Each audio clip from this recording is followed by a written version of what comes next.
Glenn Beck had what Right Wing Watch is calling a meltdown on air today over Ebola. Now, it started out as a conversation on Ebola, but it got broader quickly, and it got weirder, and it got religious, too.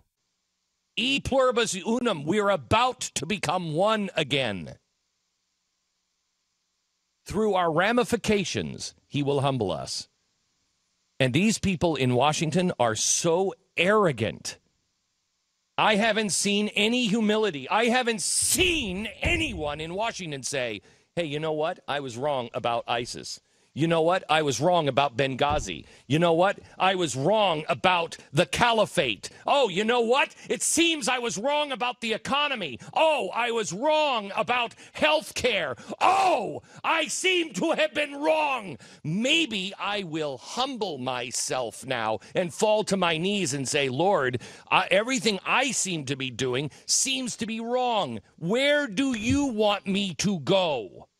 That's where you go when you think you're wrong about stuff?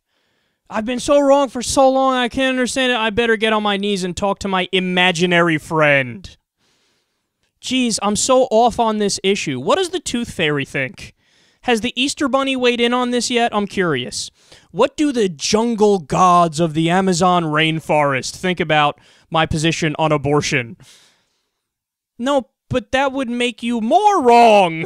The way you remedy being wrong on something is learning and reading and education and getting more facts, getting more information in your mind. But he's like, well, no, as a good, well, he's not even Christian, a good Mormon, I speak to God. God tells me. No, that would mean you're a schizophrenic and you're listening to the voices in your head. I forget whose line that was, but it's such a brilliant line, that if you talk to God, you're religious. If God talks to you, you're schizophrenic. Nothing has ever been more true in human history. But the other part I love about that, every single thing Glenn listed off, he's been wrong about. ISIS, Benghazi, economy, healthcare. I mean, you were one of the people who said the sky was falling, and when Obamacare gets implemented, there's going to be death panels, and they're going to shove sharp things in your grandma's ass, and all this crazy stuff. Meanwhile, Obamacare is implemented. It's working pretty well. Now, again, you guys know me. I want a Medicare for all system, and the Democrats had a supermajority. They could have pushed for that, but they didn't do it. They did the originally right-wing idea, the free market solution, where you mandate everybody goes to private health insurance companies.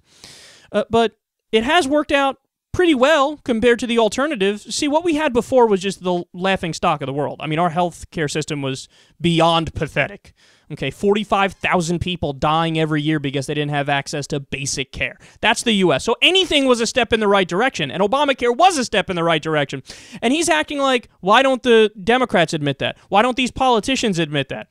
No, the only person that needs to admit they've been wrong all along is you.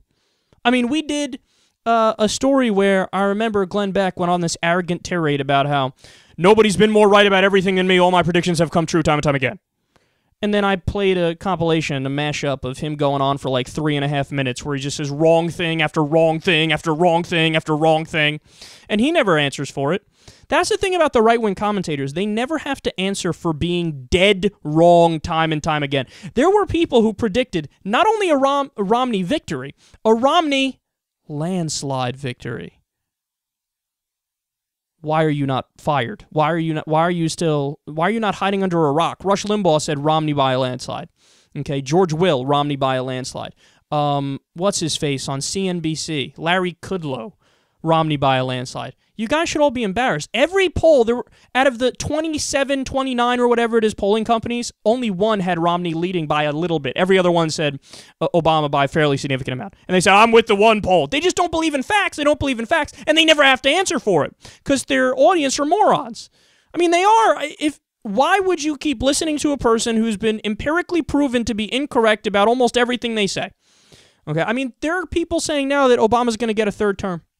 He's going to override the rules, and he's going to get a third term because he's just that evil. But when that doesn't happen, are you going to come out and say, sorry, guys, I was wrong on that one. Jeez, I'm an idiot. No, they'll just keep going forward and act like, I never said anything wrong. What are you talking about? He mentioned Benghazi. Why don't they come out and say they're wrong on Benghazi? I don't know, because they weren't.